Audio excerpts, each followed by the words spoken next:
Siempre he creído que hay una cierta dignidad en vivir sin hacer ruido.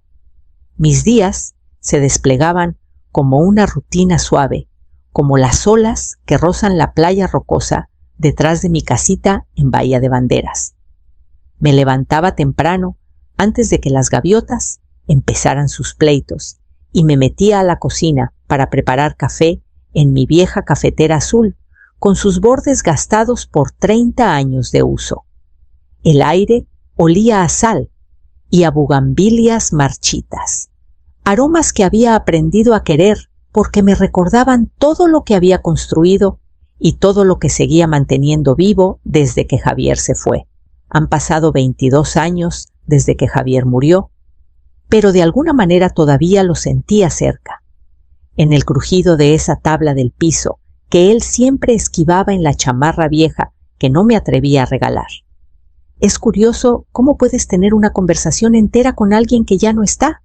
A veces me sorprendía murmurando sobre las bugambilias o la cuenta de la luz y hasta me contestaba a mí misma. Tal vez esa fue la primera señal, aunque nunca dejé que Emiliano lo notara. Mi hijo casi no venía a visitarme. Se había ido de Nayarit cuando tenía 20 y tantos, persiguiendo un trabajo en Guadalajara, jurando que solo sería por un tiempo. Pero los años se convirtieron en décadas como pasa cuando no prestas atención. Cuando Emiliano venía unos días al año, pasaba más tiempo pegado al celular que sentado en mi cocina. Yo me esmeraba preparando sus platillos favoritos, pollo asado con limón, gorditas de nata. Pero él apenas picoteaba la comida, con los dedos distraídos, diciendo que no tenía mucha hambre. Me convencía de que era el estrés del trabajo. Todos decían que la vida moderna era así, pero no podía evitar sentir que algo más callado se había enraizado entre nosotros, algo que ninguno de los dos se atrevía a nombrar. Aún así, yo seguía apostando por los pequeños gestos. Le enviaba regalos de cumpleaños a mis nietos, aunque nunca supe si les gustaban. Le mandaba a Emiliano recortes de periódico que creía que le interesarían, artículos sobre tendencias económicas o la conservación de casonas antiguas. No estaba segura de que los leyera. No importaba. Necesitaba creer que alguna parte de mí todavía encajaba en su vida. Esa mañana de principios de septiembre, el aire estaba fresco, con un olor a tierra mojada. Estaba podando las últimas bugambilias antes de que llegaran las lluvias de otoño, cuando el teléfono sonó en la mesa del patio. Me limpié las manos en el delantal y contesté, preparada para el tono cortante que solía recibirme. Pero esta vez, la voz de Emiliano era cálida casi como cuando era niño. «Hola», me dijo Emiliano, y por un segundo fue como retroceder en el tiempo, como si tuviera 12 años otra vez, llamándome desde el teléfono público de la escuela para decirme que olvidó su lonche. Contuve el aliento, esperando la pequeña petición de siempre, pero sus palabras se desenrollaron como una cinta suave. «He estado pensando», empezó con la voz bajita. «Nunca te has dado un viaje solo para ti». Miré las bugambilias, sus pétalos brillando bajo la luz de la mañana. Supongo que no respondí con cuidado, pues siguió él: «Ya es hora. Te reservé una semana en Oaxaca. Te lo mereces». Me llevé la mano al pecho, sintiendo el latido familiar de mi corazón. «Oaxaca. Siempre has hablado de eso», dijo. «Los mercados, las iglesias». «Feliz cumpleaños adelantado, ma». El teléfono pesaba más en mi mano. Recordé todas las veces que había mencionado Oaxaca de pasada, pensando que él no me escuchaba. Se me aguaron los ojos y me giré hacia el jardín para que nadie más que el viento me viera llorando. «Es muy considerado de tu parte», logré decir. «Te mando todos los detalles por correo», dijo rápido, como si le diera pena el cariño. «El vuelo sale en 2 semanas. El hotel está pagado. No tienes que preocuparte por nada». Tragué saliva tratando de calmar mi voz. «¿Vas a venir también?». Hubo una pausa. «Ojalá pudiera, pero el trabajo está imposible. Aún así te va a hacer bien. Una aventura de verdad. Después de colgar, me quedé sentada en la silla del patio un buen rato, con el teléfono en la rodilla. Pensé en cómo, desde que Javier murió, nadie me había sorprendido así. Mi mundo se había vuelto tan pequeño, tan cuidadoso. La idea de subirme sola a un avión de despertar en un lugar que oliera a mole y a piedra antigua me parecía aterrador y maravilloso a la vez. Esa noche saqué la vieja maleta de cuero de Javier y limpié el polvo de los broches. Doblé mis blusas más bonitas, guardé mi pasaporte en el bolsillito interior y me dije que estaba lista para lo que me esperaba al otro lado del mundo. El avión aterrizó en Oaxaca, justo después del amanecer. Las ventanillas brillaban con el rosa del amanecer y por un momento todo parecía casi irreal. Esperé pacientemente en el pasillo, mientras los demás pasajeros batallaban con sus maletas en los compartimentos, aferrándome al asa de la maleta de Javier hasta que me dolieron los nudillos. Las rodillas me crujían por el vuelo y mi corazón latía rápido, mezcla de emoción y un poquito de miedo. Fuera de migración, el aire olía más rico, más antiguo, como si guardara siglos de secretos. Seguí los letreros hasta la fila de taxis, sintiéndome orgullosa de moverme con decisión. Cuando llegó mi turno, le di al taxista el correo impreso de Emiliano doblado con cuidado en mi mano. Él asintió y metió mi maleta sin decir nada.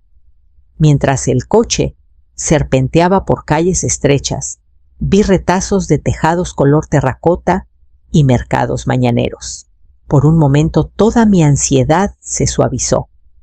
Me dije que esto era un regalo, una oportunidad para recordar que era más que una madre, más que la mujer de voz suave que vivía sola en una casa llena de recuerdos viejos. En el hotel, el taxista me ayudó con la maleta. Me paré frente al mostrador pulido, sonriendo con cortesía, mientras entregaba el correo impreso.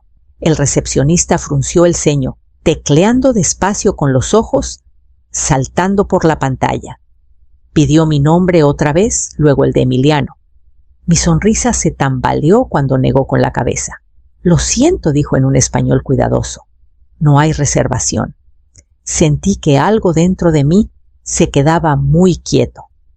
Desdoblé el papel otra vez, alisándolo para que viera las fechas, el número de confirmación. Tecleó de nuevo más despacio. Otro movimiento de cabeza. Intenté explicar, mi hijo lo reservó todo. Quizás hubo un error, pero su mirada se suavizó como cuando alguien te ve con lástima. Mi pulso retumbaba en mis oídos mientras giraba la pantalla para que yo viera. Nada. Sin reservación, sin pago.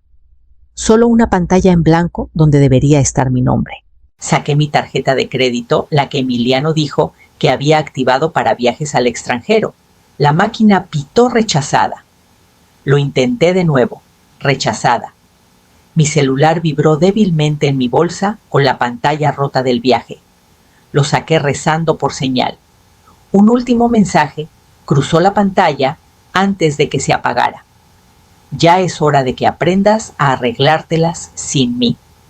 Me quedé muy quieta con el teléfono flojo en la mano y sentí como el calor de la mañana se desvanecía.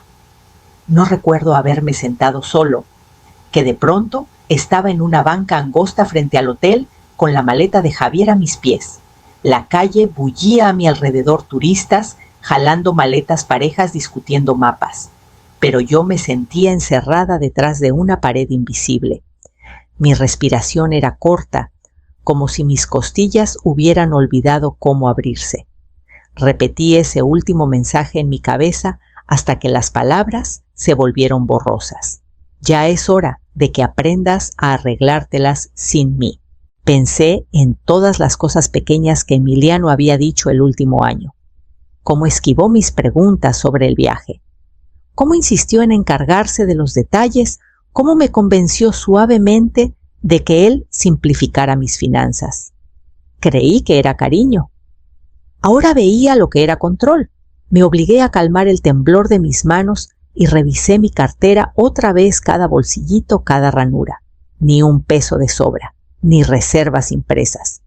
Había confiado en que Emiliano lo había pensado todo. La vergüenza me quemó los ojos.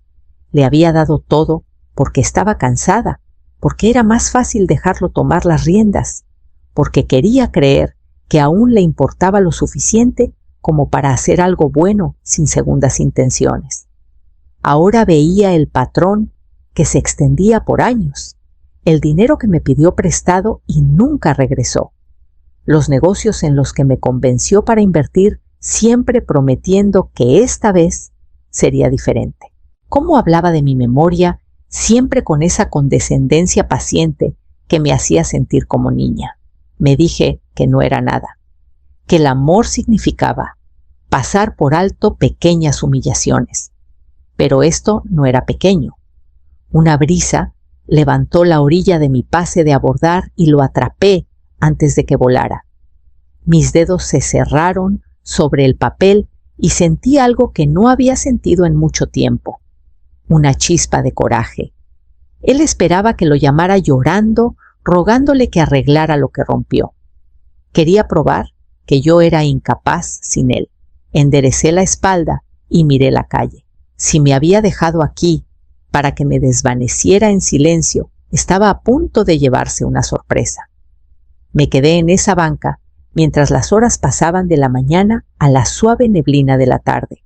Mis piernas estaban entumidas, pero no me moví. En cambio, dejé que mi mente vagara por todos los años que me habían traído hasta aquí sola, en una calle extraña, con nada más que una maleta y un pase de abordar doblado. Recordé a Emiliano, de pequeño, flaco y serio, siempre con un libro en la mano. Me seguía de cuarto en cuarto, leyendo en voz alta lo que lo fascinaba, esa semana volcanes, dinosaurios, planetas. Después de que Javier murió, me dije que si lo quería lo suficiente, si le daba cada pedacito de mí, ninguno de los dos sentiría el hueco que Javier dejó. Pensé en los meses que trabajé en la biblioteca municipal de día y limpié consultorios médicos de noche solo para mantener las luces encendidas. La Navidad que vendí mi anillo de compromiso para que Emiliano tuviera la computadora que decía necesitar para la escuela. Cómo me abrazó cuando la abrió susurrando: «Eres mágica, ma». Incluso ahora el recuerdo me rasgaba el pecho. Hubo años buenos también cuando aún me hablaba los domingos, antes de que su voz se volviera lejana, como si ya estuviera con un pie fuera de la puerta. Aún entonces nunca le dije que no. Cuando necesitó ayuda para el enganche de su primer depa, le giré el dinero antes de que terminara de pedirlo. Cuando llamó para decir que se estaba divorciando, manejé 10 horas para ayudarlo a empacar, fingiendo que no oía la decepción en su voz cuando no tenía respuestas. Tal vez fue mi culpa.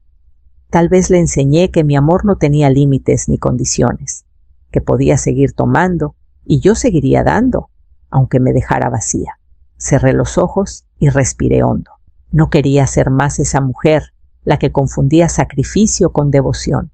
Mis manos seguían temblando, pero algo dentro de mí se estabilizó. Me levanté despacio recogiendo mis cosas. Era hora de empezar a encontrar el camino a casa.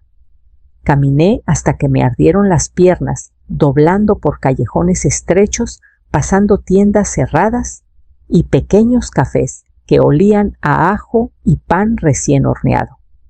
Cada paso me alejaba más de la versión de mí que se habría quedado en esa banca para siempre, esperando que alguien la rescatara. Cuando vi un café con luz tenue entre 2 librerías, entré. Usé mis últimas monedas para comprar un café, más por el derecho a sentarme que por la bebida en sí. En el mostrador pregunté en un español torpe si tenían Wi-Fi. El joven asintió y me pasó una tableta vieja. Mis manos temblaron mientras entraba a mi correo, rezando por recordar mi contraseña.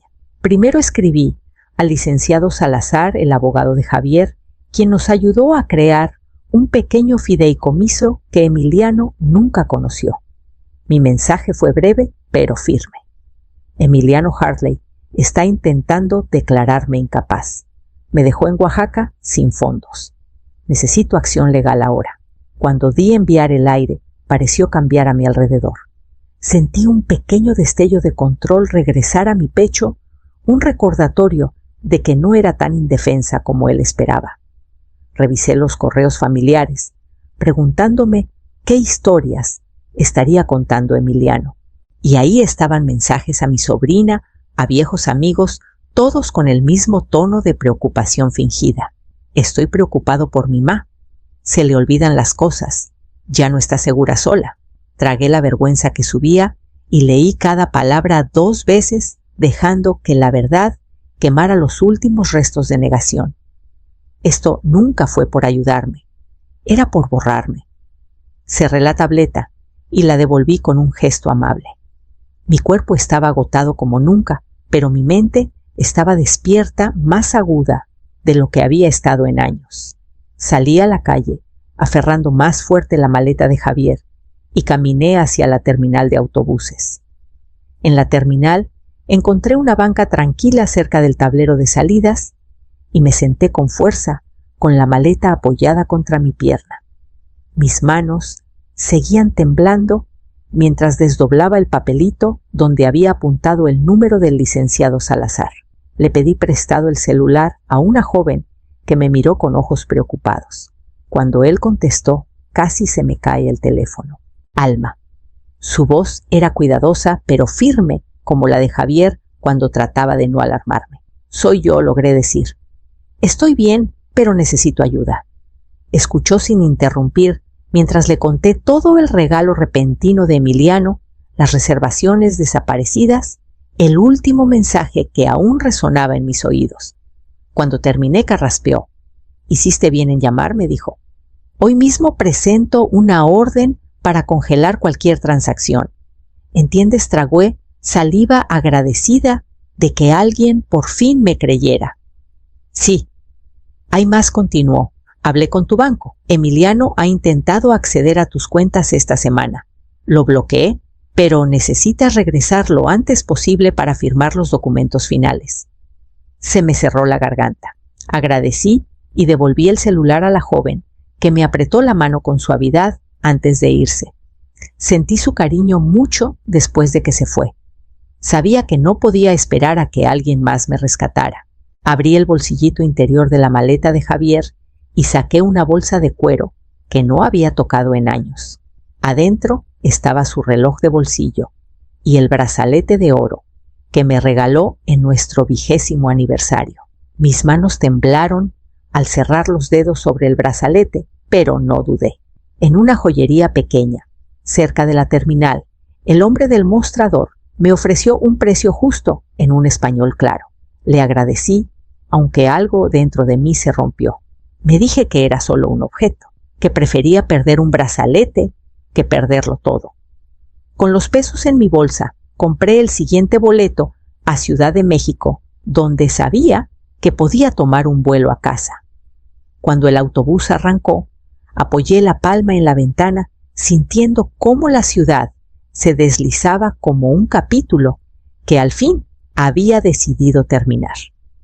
Cuando mi avión aterrizó en Puerto Vallarta, la noche había caído en un silencio azul oscuro. Mi cuerpo se sentía frágil de cansancio, pero mi mente estaba firme. Carmen esperaba en la acera de llegadas con su pequeño sedán, temblando por el calentador encendido a tope. Se bajó sin decir nada y me envolvió en sus brazos y me permitía apoyarme en su calor un momento más de lo debido. Cuando llegamos a mi casa, la luz del porche estaba encendida, pero no con el foco ámbar que siempre usaba. Emiliano debió cambiarlo por uno de LED frío tan brillante que hacía que todo pareciera un interrogatorio. Vi su camioneta plateada estacionada de mala manera en la entrada con la reja trasera abierta. Carmen puso una mano en mi hombro. ¿Quieres que entre primero? No, dije en voz baja. Esto lo tengo que hacer yo. La puerta principal estaba sin seguro. Crucé el umbral y sentí una mezcla de reconocimiento y violación. Mi sala estaba iluminada como si fuera una vitrina. Los cajones de mi escritorio estaban abiertos con su contenido apilado en montones desordenados. Emiliano estaba cerca de la chimenea, con mis carpetas esparcidas en la mesita de centro, como si fuera dueño de cada papel. Levantó la vista cuando me oyó y por un segundo su cara se descompuso en algo que casi parecía miedo. Ma empezó con voz baja y persuasiva, como cuando calmaba a sus hijos al borde de una rabieta. Pensé que aún estabas en Oaxaca. Dije. Mi voz me sorprendió por lo tranquila que sonó, pero parece que olvidaste a Emiliano. Sé cómo encontrar mi propio camino a casa. Miró detrás de mí, probablemente buscando algún aliado que lo respaldara, pero solo estaban Carmen y el licenciado Salazar entrando desde el porche. Salazar traía una pila de carpetas ordenadas y decisivas. «Soy tu hijo», dijo Emiliano, alzando la voz lo justo para que temblara. «Solo quiero ayudarte. ¿Quieres borrarme?», respondí. Salazar dio un paso adelante. «Emiliano Harley, se le notifica una orden que le prohíbe acceder a las cuentas o propiedades de la señora Alma. También está sujeto a una orden de alejamiento que le exige abandonar este lugar de inmediato». La boca de Emiliano se abrió y cerró. Me miró como si no supiera si suplicar o enojarse. Lo observé sin parpadear y en ese momento supe que entendió que cualquier poder que pensó tener sobre mí se había esfumado.